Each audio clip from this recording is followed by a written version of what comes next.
अपने विचारों पर ध्यान दो, क्योंकि वह तुम्हारे शब्द बनेंगे। अपने शब्दों पर ध्यान दो, क्योंकि वह तुम्हारे कर्म बनेंगे। अपने कर्मों पर ध्यान दो, क्योंकि वह तुम स्वयं बनोगे। गलती उसी से होती है जो मेहनत से काम करता है। निकम्मों की जिंदगी तो दूसरों की बुराई खोजने में खत्म हो जाती है। इज्जत इंसान की नहीं होती है, जरूरत की होती है। जरूरत खत्म तो इज्जत खत्म। बोलना सीखिए, वरना जिंदगी भर सुनना पड़ेगा। उड़ने में बुराई नहीं है, आप भी उड़े, लेकिन उतना ही जहां से जमीन साफ दिखाई देती हो। सिर्फ वो लोग आपकी परवाह करते हैं जो आपको तब भी सुन सकते हैं जब आप चुप होते हैं। चिंता उतना ही करिए जितने में काम हो जाए, उतना नहीं कि जिंदगी ही तमाम हो जाए।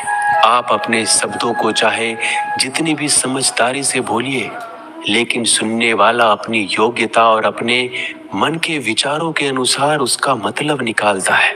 यकीन करो, जो तुम्हें भूल चुका है वो भी याद करेगा, बस उसके मतलब के दिन आने दो। कहानी जिंदगी की यही है कि इसमें मनचाहा किरदार नहीं मिलता। जिंदगी तो अपने दम पर ही जी जाती है। दूसरों के कंधों पे तो सिर्फ जनाजे उठाए जाते हैं। आपकी मुस्कान आपके चेहरे पे भगवान के हस्ताक्षर है। उसे अपने आंसुओं से धुल ले या क्रोध से मिटने ना दे। कोई भी व्यक्ति हमारा मित्र या शत्रु बनकर संसार में नहीं आता। हमारा व्यवहार और शब्द ही लोगों को मित्र और शत्रु बनाता है। जो व्यक्ति हर वक्त दुख का रोना रोता है, उसके द्वार पर खड़ा सुख बाहर से ही लौट जाता है। जिसके पास उम्मीद और आस है, वो जिंदगी के हर इम्तिहान में पास है। हर कोई अपना नहीं होता, और यही सच है। कितने अजीब है ये जमाने के लोग, खिलौना छोड़कर जज्बातों से खेलते हैं। महान दिमाग विचारों की चर्चा करता है, औसत दिमाग घटनाओं की चर्चा करता है, और छोटा दिमाग लोगों की चर्चा करता है। अहंकार ना पालिए जनाब, वक्त के समंदर में कई सिकंदर डूब गए। इन 5 जगहों पर हमेशा चुप रहना सीखिए। पहला, जहां आपके शब्दों की कोई कीमत नहीं। दूसरा, जहां बोलने के बाद आपको पश्चाताप ना करना पड़े। तीसरा, अगर आपके बोलने से किसी का दिल दुखता हो। चौथा, अगर आप गुस्से में हो, क्योंकि इंसान गुस्से में बिना कुछ सोचे समझे कुछ भी बोल देता है। और पांचवा, जहां आपको समझदारी से कोई सुनने वाला ना हो। किसी का कष्ट देखकर अगर तुम्हें भी कष्ट होता है, तो समझ लेना तुम्हारी आत्मा में परमात्मा विराजमान है। सिर्फ सुकून ढूंढिए, जरूरतें कभी भी पूरी नहीं होती। जिंदगी में सारा झगड़ा ख्वाहिशों का है। ना तो किसी को गम चाहिए, ना किसी को कम चाहिए। जिसके इरादे हमेशा साफ होते हैं, कई बार लोग उसी के खिलाफ होते हैं। जो तुमसे तंग आ जाए उसे छोड़ दो, क्योंकि बोझ बन जाने से याद बनना बेहतर है। झूठ की खरीदारी ज्यादा दिन तक नहीं टिकती। सच एक ही सही अंत तक साथ देता है। किसी इंसान के आज को देखकर उसके भविष्य का मजाक मत उड़ाओ, क्योंकि इस समय में इतनी शक्ति है कि वो कोयले को भी धीरे धीरे हीरे में बदल देता है। समय जब फैसला करता है तो गवाहों की जरूरत नहीं पड़ती। इंसान का काम तमाम करने वाला शब्द है। कल करूंगा, ना तो अधिक बोलना अच्छा है, ना ही जरूरत से ज्यादा चुप रहना। जैसे बहुत अधिक वर्षा होना भी अच्छी बात नहीं है, और बहुत अधिक धूप भी अच्छी नहीं होती। विचार कीजिए, हमारा जन्म हमारी मर्जी से नहीं होता, ना हमारा मरण हमारी मर्जी से होता है। इस जन्म मरण के बीच में होने वाली सारी व्यवस्था हमारी मर्जी से कैसे हो सकती है। जिंदगी में हर मौके का फायदा उठाओ, पर किसी के मजबूरी का नहीं। अगर जिंदगी मौका देती है तो धोखा भी देती है। जिंदगी की सबसे अच्छी दवा है जिम्मेदारी। एक बार पी लीजिए साहब, जिंदगी भर थकने नहीं देगी। जीवन में प्रयास सदैव कीजिए। लक्ष्य मिले या अनुभव, दोनों ही अमूल्य है। जिंदगी में तकलीफें तो हवा के झोंकों सी होती है, जो आती है और चली जाती है। पर ये जब जब आती है तो सभी के नकाब उतार कर जाती है।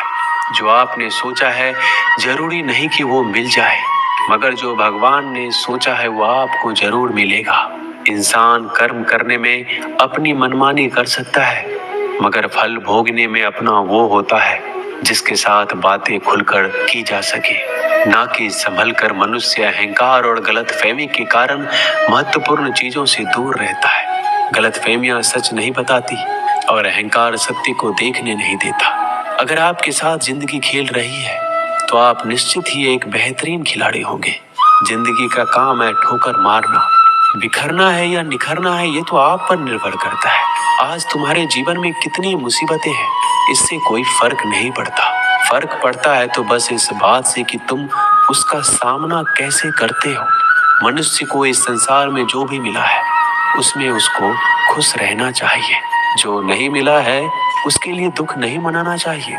इंसान ने जितना उसके लिए सोचा है भगवान ने उसके लिए उससे ज्यादा सोच कर रखा है। इसलिए कभी भी किसी चीज के बारे में चिंता मत करो। प्रभु श्री राम ने घर में विरोध सहा है, कान्हा ने भी समाज में बहुत सहा है और यह आपके साथ भी होगा। पर अगर इससे आप ऊपर उठोगे तो ही कुछ नाम बनेगा। दूसरों पर निर्भर रहने वाले लोग कभी खुश नहीं रह पाते। इसलिए इस लायक बनिए कि आपकी इच्छाओं का आप स्वयं पूरा कर सके। एक गांव में आग लग गई। आग बढ़ती जा रही थी। गांव वाले अपनी जान बचाने हेतु इधर उधर भाग रहे थे। एक चिड़िया ने इस दृश्य को देखा और अपनी चोंच में पानी भरकर आग बुझाने का प्रयास करने लगा। वो बार बार अपनी चोंच में पानी लाती और आग पर डालती।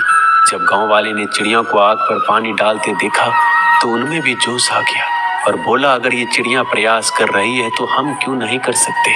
सबने प्रयास किया और आग बुझ गई। ये सब एक कौवा देख रहा था। उसने चिड़िया से कहा कि तेरे पानी डालने से कुछ होना तो था नहीं, फिर ये क्यों कर रही थी। चिड़िया ने कहा, मेरे पानी डालने से कुछ हुआ या नहीं हुआ, लेकिन मुझे गर्व है कि जब इस आग की बात होगी तो मेरी गिनती आग बुझाने वालों में होगी, तेरी तरह तमाशा देखने वालों में नहीं। एक बार एक किसान अपने खेत में काम कर रहा था। खेत में काम करते करते किसान की घड़ी खो गई। कुछ साल पहले ये घड़ी किसान को उसके पिताजी ने दी थी, इसलिए वो घड़ी उस किसान के लिए बहुत कीमती थी। अब किसान सब काम छोड़कर घड़ी ढूंढने लगा, लेकिन बहुत देर होने के बाद भी वो घड़ी नहीं मिली।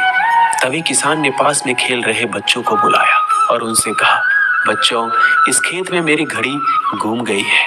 मैं बहुत देर से घड़ी ढूंढ रहा हूँ। तुम में से जो मेरी घड़ी ढूंढने में मदद करेगा मैं उसे एक इनाम दूंगा। इनाम के उत्साह में सब बच्चे उस घड़ी को ढूंढने में लग गए, लेकिन इतने बड़े खेत में छोटी सी घड़ी ढूंढना बहुत ही मुश्किल काम था। कुछ घंटों बाद सब बच्चे जाने लगे। किसान ने भी अपनी उम्मीद छोड़ दी। वो भी घर जाने की तैयारी कर रहा था। आखिर में एक बच्चा किसान के पास आया और बड़े शान से कहा कि सब बच्चे चले गए, बस मुझे थोड़ी देर और घड़ी ढूंढने दीजिए। किसान ने कहा, ठीक है, मैं कुछ देर बाद आता हूँ, तुम देखो जब तक घड़ी मिलती है या नहीं। किसान जब 20 मिनट बाद आया तब बच्चे के हाथ में घड़ी थी। किसान आश्चर्यचकित हो गया और बच्चे से पूछा कि इतना जल्दी तुमको घड़ी कैसे मिल गई। बच्चे ने कहा, सब जा चुके थे। अब इतनी शांति थी कि मैं धीरे धीरे पूरे खेत में घूमकर आवाज सुनने लगा। जैसे ही शांति में मुझे आवाज सुनाई दी वैसे मुझे पता लग गया कि घड़ी कहाँ पर है। दोस्तों, ये कहानी शांत दिमाग का बहुत ही बढ़िया उदाहरण है। जब हमारा दिमाग शांत होता है हर बड़ी चिंता खत्म हो जाती है और आसपास का शोर भी खत्म हो जाता है। तो हमारा दिमाग अपने आप काम करता है और हमें सही दिशा दिखाता है। दोस्तों, इस वीडियो में बस इतना ही। जल्दी मिलते हैं हम और भी ज्ञानवर्धक वीडियो के साथ। धन्यवाद।